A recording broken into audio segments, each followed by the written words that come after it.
बाबा सी कोई वडेरा तो उहदे 4 पुत्तर सन।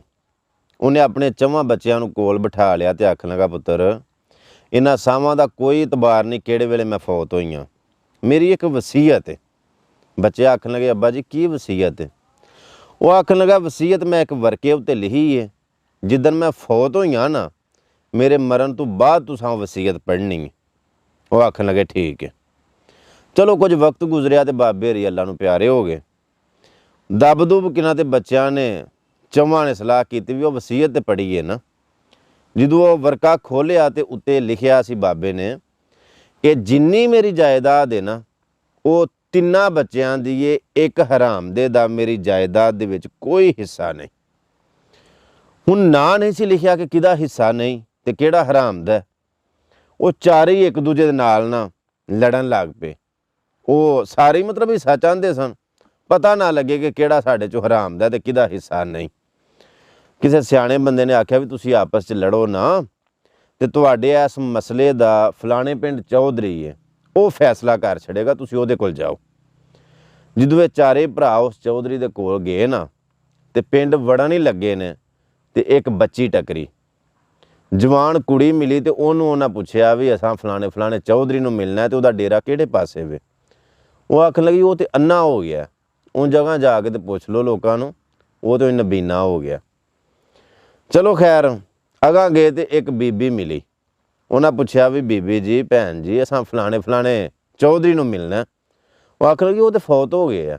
वो आखन लगे है किवें दी गल है, सानू किसी ने उहदे कोल टोरिया फैसले वास्ते, तो एक पी आंदी है भी अन्ना हो गया, दूजी पी आंदी है फौत हो गया, ये किवें दी गल? आखन लगी अगां जाके पुछ लो।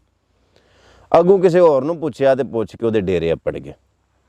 जो वेली गए ना तो चौधरी हरां ने हुक्का पाया, मंजे दे उत्ते बैठे, आओ भी जवानों किवें आए हो? उन्हें आख्या असीं तो जिवें आए हैं दसने आ, पहलां तेरी कारगरदगी दसीए। पिंड जो वड़ने हाँ तो एक कुड़ी नूं तेरे वल्लों पुछया सी, तो आखन लगी वो अन्ना हो गया, तू तो सजक है। चौधरी आखन लगा कि वो जिहड़ी जवान कुड़ी तुहानूं मिली है ना बच्ची, वो मेरी ही बच्ची है, उन्होंने मैं हजे तक विआया नहीं। उन्हें तुहानूं सही आख्या कि इहनूं नज़र नहीं आउंदा मैं जवान हो गई हाँ, उहदे कारण मैं अन्ना ही हाँ। आखन लगे अगां आए हैं तो एक बीबी नूं पुछया, तो आखन लगी वो तो फौत हो गया। वो आखन लगा चौधरी कि वो बीबी जिहड़ी तुहानूं मिली है ना, जिहड़ी आंदी है मेरे वल्लों कि फौत हो गया, वो मेरी ही बीबी तुहानूं मिली है। मैं उहदियां ज़रूरियात पूरियां नहीं करदा, मैं मतलब उहदे हक हकूक अदा नहीं करदा, तो उहदे वास्ते मैं मर ही गया ना। तुसीं दसो किवें आए हो? उन्हें आख्या भी साडी इंज इंज जमीन का मसला बनया, तो अब्बे हरां ने वसीयत उत्ते लिखिया है कि एक हरामदे दा जायदाद च कोई हिस्सा नहीं, तो सानूं ये नहीं पता लगदा पिया भी साडे विचों किहड़ा हरामदा ते किहदा हिस्सा नहीं। उन्हें आख्या हुणे ही पता लग जांदा, हुणे फैसला हो जांदा। उन्हें आख्या दसो जी किवें फैसला करना? उन्हें ना एक मिट्टी की ढेरी जी बनाई, कवर टैप ना मिट्टी की ढेरी बनाई। उन्हें 4 नूं उन्हें आख्या कि ओ किले की वाह है ना, उन्हें आख्या वो किले के दूसरे पासे तुसीं टुर जाओ, एक एक रस्सी फड़ के रखो, जिहदी रस्सी मैं हिलावांगा वो मेरे को आवे, दूजा ना आवे। उन्हें 4 नूं रस्सियां फड़ा के वो दूर कल छड़िया, जिहदी रस्सी खिंचे वो आवे।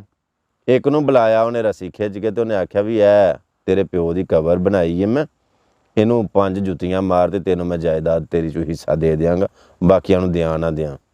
उन्हें आख्या कोई अल्लाह के कहर तू डरो, को खुदा का खौफ करो, अब्बे की कबर नूं मैं जुत्तियां मारां, ना लभे जायदाद चो हिस्सा मैं नहीं लैना।